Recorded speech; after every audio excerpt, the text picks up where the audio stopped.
isso acontecia. Houve essa semana também uma notícia, não sei se da onde partiu, de que o Vasco queria o Rodrigo Caetano disse que não foi procurado. Depois, que para substituir Marcelo Santana, o plano B seria o Juninho Pernambucano. O Juninho Pernambucano também deu uma nota dizendo que não foi procurado. A cúpula toda de dirigentes do Vasco da Gama estava na Argentina, nesse jogo aí, em apoio ao presidente, ao apoio ao diretor de futebol, e talvez eles tenham lançado essas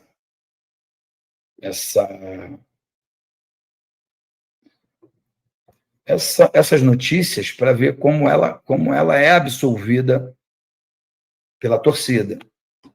É claro que todo mundo queria ver o Rodrigo Caetano, todo mundo queria ver o Juninho trabalhando no Vasco, que é um ídolo histórico da equipe do Clube de Regatas Vasco da Gama. Então, e como ele fez um excelente trabalho lá no Lyon,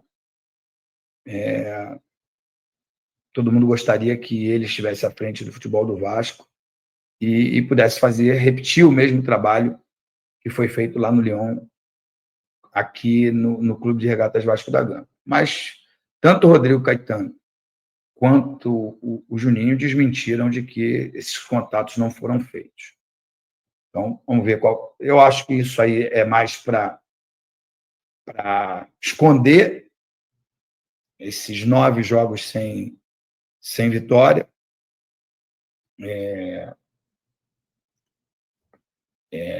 Muito para esconder esses nove jogos sem vitórias, e com isso o clube ter um pouco mais de paz. Ju, vou esperar os próximos jogos para analisar. É claro que os próximos jogos serão de suma importância, porque o Fernando Diniz porque quer, de qualquer maneira, quebrar essa sequência de derrotas. São 9 jogos sem vencer, alguma delas vexatórias, como a do Porto Cabede, a do Vitória, quando o Vasco ganhava por 1-0 e tinha um jogador a mais em campo, contra um adversário direto. O Vasco tinha 7 pontos, o Vitória 6. O Vitória ganhou do Vasco, foi a 9. Se o Vasco ganha do Vitória, vai o Vasco a 10 pontos e está lá na 10ª colocação, 9ª colocação, e o Vitória ia permanecer na zona de rebaixamento. Então, isso, para mim, é considerado um vexame. Agora, é claro que o trabalho dele não é mágico, que ele vai chegar ali e fazer as coisas darem certo com apenas um treino. Mas a gente já viu alguma coisa, alguma cara. Só que quando a bola passa do meio-campo, lá na frente, não dá para ensaiar muita coisa. Tem que ser inspiração pura mesmo. Felipe Coutinho tem que fazer algo diferente, Rayan tem que fazer algo diferente, Nuno tem que fazer algo diferente para deixar o Verratti em condições de fazer o gol. Porque o Verratti já está mais do que provado que ele só faz gol. Ele não tem como fazer algo diferente. Então, o trabalho do técnico vai até a página 2, cara. Tem que ter também aí a participação dos jogadores. Essa é a minha opinião, pelo menos era assim na minha época. Eu insisto em dizer que eu já tenho 16 anos que eu saí dos gramados.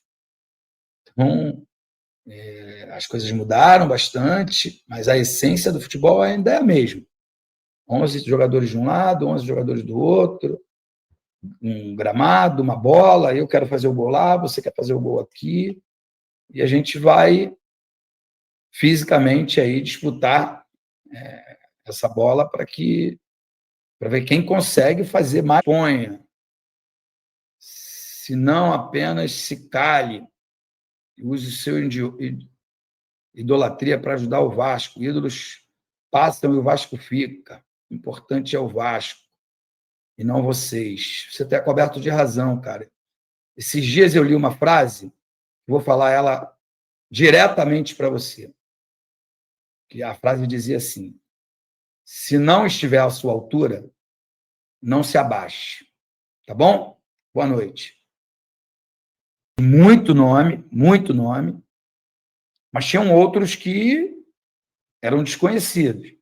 E eu cheguei a dizer, algumas vezes, que ele conseguia fazer um jogador nota 6 virar nota 7,5.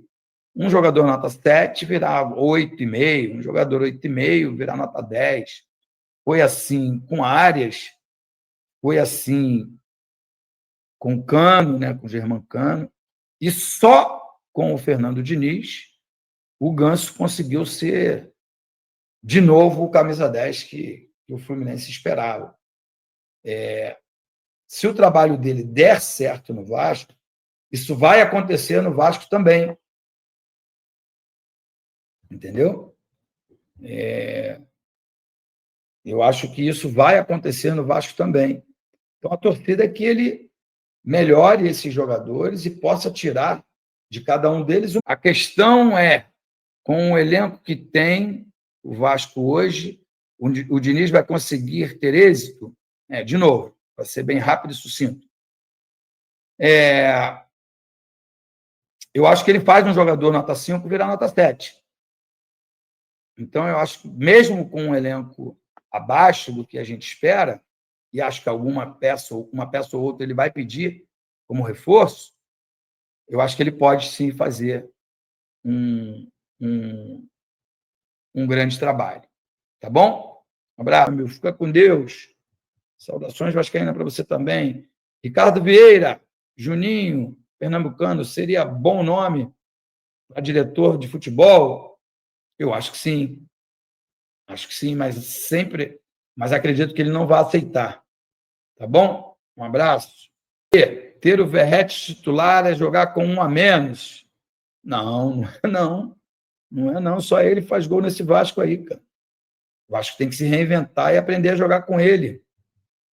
Tá bom? Alessandra Core, Ed, não pare. Suas lives fizeram muito conteúdo qualificado sobre o nosso amado Clube de Regatas Vasco da Gama. Obrigado, Alessandra. Obrigado pelo carinho. Obrigado por essas palavras. De novo, só a política do Vasco dá oportunidade de alguns idiotas falarem de igual para igual comigo. Em termos de Vasco, em termos de vida, não. Na vida, eu sou uma pessoa normal como todos. Mas em termos de Vasco, tem gente que vai precisar nascer 2, 3, 4, 5 vezes para dar ao torcedor do Vasco a alegria que eu dei. E aí você conseguiu acompanhar nesse momento as palavras do Edmundo soltando um monte de pérola aí na live, rapaz. O Edmundo soltando os cachorros e você conseguiu acompanhar aqui no React do Futebol Oficial. É muito importante, galera, você ter cuidado em relação a qualquer análise, né? Por exemplo, muita gente falando assim, pô, o Diniz errou, mas, cara, o Diniz, né, teve apenas uma atividade no comando técnico do Vasco da Gama. O Diniz é um cara que, se tem uma pessoa que não tem culpa dessa situação do Vasco, é o Diniz. Em relação a reforços, precisa urgentemente de reforços, mas seguindo na nossa ideia, de nosso pensamento, é o seguinte, antes dos reforços chegarem, teria que chegar um diretor de futebol. Quem vai ser esse cara? Não sabemos. Já foi falado aí o Juninho Pernambucano, o Rodrigo Gaetano, teve alguns nomes aí que a torcida pediu, né, que no caso seria o Juninho Paulista. A verdade é que não tem nenhuma definição em relação a isso. E eu acho que toda a situação envolvendo diretor de futebol, se não for resolvido o mais rápido possível, o Vasco corre um sério risco de demorar mais ainda para conseguir os seus reforços na segunda janela. A segunda janela vai abrir há mais ou menos ali 1 mês e meio, 2 meses ali mais ou menos. Tem tempo. E ainda por cima a gente não pode esquecer que vai ter a parada para o Super Mundial. E, sinceramente, eu acho que essa parada para o Super Mundial vai ser uma parada interessante e importante, não só para o Vasco, mas para várias equipes, mas em específico para o Vasco, um novo técnico, passando por turbulência. Fernando Diniz, que é um cara que precisa de tempo para implementar seu futebol. Então, claramente, para o Vasco vai ser muito importante essa parada para a competição da FIFA. Peço a você que deixe o like, é muito importante para o nosso canal. Acione o sininho de notificação para não perderem o conteúdo. Nossa meta é alcançar o mais rápido possível 60 mil. Eu conto muito com a sua ajuda e também com a sua moral. Vou ficando por aqui, valeu, tamo junto e é nóis! Fui!